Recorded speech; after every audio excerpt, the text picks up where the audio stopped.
그러면 저와 같이 시험 제도가 어떻게 이루어져 있는지 알아보도록 하겠습니다. 금융감독원에서 공인회계사를 뽑거든요. 금융감독원에서 발표한 공인회계사 시험계획 공고를 함께 보면서 설명드리겠습니다. 그 사이트는 제가 주소를 잠깐 올려드리면 이 사이트에서 cpa.fss.or.kr 금융감독원 이 공인회계사 이 사이트에서 올린 이 공고를 같이 보면서 2020년에 나온 공고인데요. 이 시험 같은 경우에는 1차 시험과 2차 시험으로 이루어져 있어요. 보시다시피 선발 예정 인원 1차 시험, 2차 시험 이렇게 나뉘죠. 이 시험은 1차 시험, 2차 시험으로 나뉘고 2차 시험에 합격하면은 최종 합격해서 이제 공인회계사가 되는 이런 시험이고요. 공무원은 이제 시험 본 다음에 별도의 면접 절차가 있잖아요. 네, 이 시험은 면접은 별도로 보지 않아요. 이제 2차 시험 같은 경우에는 매년 다르지만 현재는 1년에 1,100명을 뽑고 있고요. 최소 선발 예정 인원이라고 해서 최소 1,100명이라고는 나오는데 더 뽑을 수도 있어요. 더 뽑을 수는 있는데 통상적으로 거의 이 숫자에 맞춰서 뽑더라고요. 그리고 1차 시험 같은 경우에는 2차 시험의 2배수. 그러면 이제 2021년 이제 올해가 됐죠. 올해 같은 경우에는 2차 시험을 1,100명 뽑으니까 1차 시험은 2,200명을 뽑게 되겠네요. 지원자는 보통 얼마나 되려나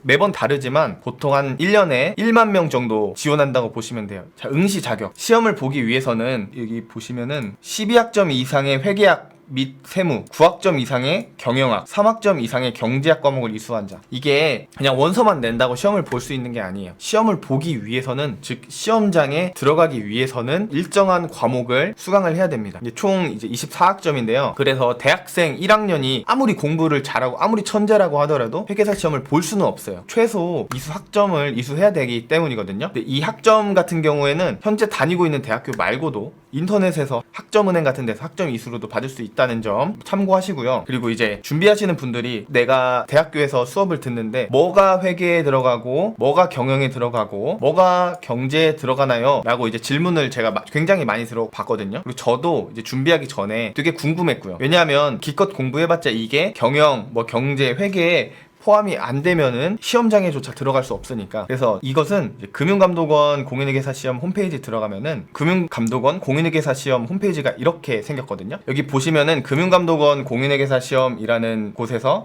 자료실 학점 인정 과목 검색 들어가면은 여기에 과목명을 치고 검색을 누르시면 돼요. 예를 들어 여기에 경제학의 이해 검색하면은 여기에 경제학 과목 이렇게 뜨고요. 내가 듣는 과목이 인정인지 불인정인지 이 시험을 보기 위해서, 또는 인정이라면 경영학에 들어가는지 회계세무에 들어가는지 이쪽에서 전부 검색할 수 있다는 점 응시하시기 전에 여기 참고하시면 되겠고요. 자, 그 다음 학점 이수를 하고 나면은 영어 시험 점수도 필요하거든요. 자, 예전에는 영어 시험이 회계사 시험 과목 중에 하나로 있었어요. 그래서 영어까지 포함해서 평균을 낸 다음에 그것으로 합격 불합격을 갈랐는데 현재는 영어 같은 경우에는 이제 패스페일로 일정 점수만 넘으면은 그냥 패스로 이렇게 운영이 돼요. 아래 보시는 이 표 보시면은 토플도 되고 토익, 탭스, 지텔프, 플렉스가 되고요. 흔히 저희가 많이 쓰는 토익 같은 경우에는 700점 넘으면은 응시 자격이 주어진다라고 아시면은 되겠습니다. 2차 시험 응시 자격을 좀 같이 보시죠. CPA는 이제 1차 시험과 2차 시험이 1년에 한 번씩 볼 수 있는데요. 1차 시험에 합격하면은 그 해당 해의 2차 시험과 그 다음 연도에 2차 시험에 응시할 수 있거든요. 이걸 알고 이제 1번이랑 2번을 볼까요? 21년도 공문이니까 2021년 2차 시험에 응시하기 위해서는 21년 1차 시험에 합격한 자와 작년에 합격한 자, 이렇게 두 케이스가 올해 2차에 볼 수 있고, 회계사는 2차 시험 관련해서 굉장히 특별한 구조를 가지고 있어요. 부분 합격 제도가 있는데요. 2차 시험 같은 경우에는 총 이제 5과목으로 이루어져 있어요. 2년에 걸쳐서 5과목을 합격하면 되는 시험이거든요. 예를 들어 첫년도에 3과목을 합격하고 내년에 2과목을 합격하면 이제 최종 합격한 게 되고요. 올해 2과목 붙고 내년에 3과목 나머지 붙어도 회계사가 될 수 있습니다. 저 같은 경우에도 첫년도에 4과목 붙고 두 번째 년도에 나머지 하나를 붙었거든요. 그렇게 해서 공인회계사가 되었기 때문에 굉장히 재밌는 제도예요. 조금 이제 유리하게 준비할 수도 있는 제도고, 그리고 이 세 번째를 보면은 그 다음 이제 1차 시험을 면제받은 자, 경력자라고 되어 있는데 이게 어떤 제도가 있냐면요. 이제 공인회계사법에 의해서 일정한 경력이 있는 자에 대해서는 1차 시험을 면제하는 이런 제도가 있어요. 어떤 사람인지에 대해서 면제 해당자를 명확히 이제 규정하고 있거든요. 예를 들면은 5급 이상 공무원 중에 회계나 세무 쪽에 담당한 경력이 있는 자 3년 이상, 그리고 3년 이상 회계학을 교수한 경력이 있는 자, 또는 이게 좀 사람들이 많이 노리는 건데 유가증권시장 또는 코스닥 시장, 유가증권시장을 코스피 시장이라고 많이 하거든요. 코스피 또는 코스닥 상장 시장 직원 중에 과장 이상 직급에서 5년 이상 회계 업무를 담당한 자의 경우에는 1차 시험을 면제해 줍니다. 그래서 2차 시험만 합격해도 회계사가 될 수 있어요. 하지만 이런 면제 제도가 있음에도 불구하고 회계사 2차 시험이 워낙 어렵기 때문에 이 1차 시험 면제 해당자가 최종 합격되는 경우는 정말 많이 없습니다. 정말 드물어요. 꿀 같죠? 꿀 같은데 거의 해당 사항 없다고 보시면 되고, 이제 사회 초년생 입장에서는 전혀 해당 사항 없다고 보시면 되고요. 그러면은 시험을 언제 보냐? 1년에 한 번씩만 보거든요. 1차 시험 같은 경우에는 매년 2월 말에, 그리고 2차 시험 같은 경우는 6월 말에 보고요. 1차 시험은 이제 전국 광역시마다 시험장이 있어요. 서울, 부산, 대구, 광주, 대전 이 5군데의 지방에서 보고요. 2차 시험은 근데 이제 지방에서 보는 게 아니라 서울에서만 보고, 1차 시험은 하루 동안, 그리고 2차 시험은 이틀 동안 보게 돼요. 자, 그러면은 이제 1차 시험이랑 2차 시험이 그러면 도대체 무슨 과목으로 이루어졌냐에 대해서 같이 좀 보도록 합시다. 1차 시험은 100% 객관식 시험이고요. 하루 안에 전부 이루어져요. 1교시에는 이제 경영, 경제, 2교시에는 상법, 세법, 그리고 3교시에는 회계학을 보게 되고요. 이렇게 총 5과목입니다. 이게 5과목이라고 해서 되게 적어 보일 수도 있는데요. 세부적으로 나누면 굉장히 양이 많아요. 예를 들어 경영학 같은 경우 일반 경영, 마케팅, 생산관리, 재무관리 이렇게 구성되어 있고요. 회계학 같은 경우는 회계 원리 생략 하더라도 중급 회계, 고급 회계, 원가 회계, 관리 회계, 정부 회계 이렇게 구성되어 있어요. 굉장히 과목이 많고 나눠진 과목 자체도 양이 굉장히 많아요. 그래서 이 시험 같은 경우에는 제가 볼 때는 문제 하나하나가 못 풀 정도로 어려운 시험은 아니라고 생각을 하고요. 대신 시험 범위의 양이 워낙 많아서 공부를 해도 까먹어요. 그리고 까먹기도 전에 그 한 번 제대로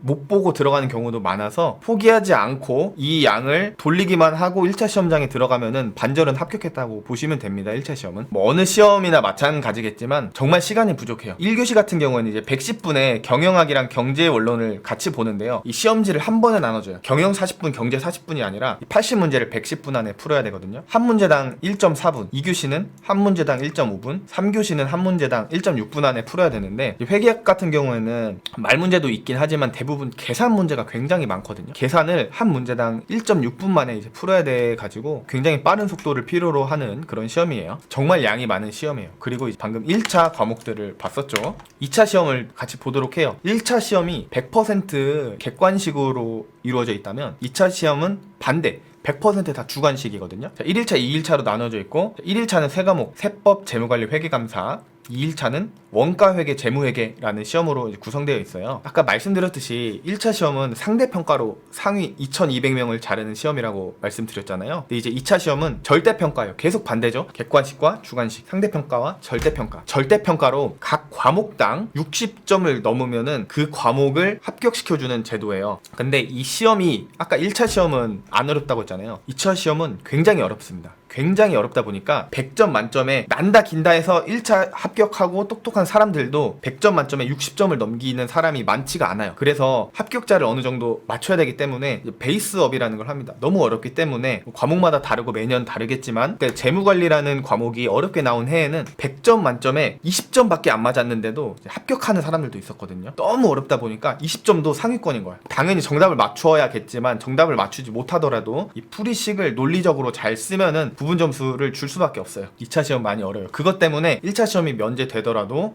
2차 시험에서 합격이 쉽지가 않다는 거예요. 그러면은 1차 시험이랑 2차 시험이 얼마나 과목이 겹치는지 한 번에 같이 보고 설명을 한번 해드리겠습니다. 공통으로 겹쳐지는 거 지워볼게요. 1차의 이 세법개론과 2차의 세법 같은 과목이니까 지우고, 회계학, 이 회계학이 2차에서는 원가회계와 재무회계로 나뉩니다. 1차 시험만 있는 과목이 경영학, 경제원론, 상법이라고 흔히 경경상이라고 2차라고 이렇게 많이 줄여서 부르거든요. 1차에만 있는 과목은 경경상이고, 자, 2차에는 재무관리랑 회계감사인데, 이 재무관리를 자세히 보면은 1차 시험 경영학에 있던 4가지 과목 중에 하나가 중요하다 보니까 2차에서는 별도로 빼서 별도의 과목으로 이 시험을 보고요. 그러면 이제 2차에서만 나오는 과목은 회계감사예요. 2차에서는 회계감사만 더 공부하면 된다고 보시면 되고요. 응시 원서 접수 기간 말씀드릴게요. 1차는 2월에 보고 2차는 6월에 보잖아요. 그래서 그것보다 한두 달 정도 앞서서 1차 시험에는 1월 초에서 중순까지, 2차 시험은 이제 5월 중순에서 5월 말까지, 이때가 응시원서 접수 기간이고,